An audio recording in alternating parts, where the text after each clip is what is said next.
السلام علیکم، زه یم ډاکټر معراج. ډېر روڼه خویندې کلینیک ته راځي او دا دغه کوي چې یاره لکه سډن تھروټ ټیکلینګ شروع شي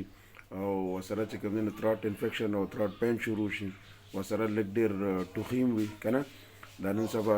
موسم چینج کېږي نو د هغې په وجه باندې نو د هغې دپاره بهترین ټولو روڼو خویندو ته دا خواست دی چې هغوی چا سره چې کوم ځای کې نیرسټ هوموپیتھک سټور وي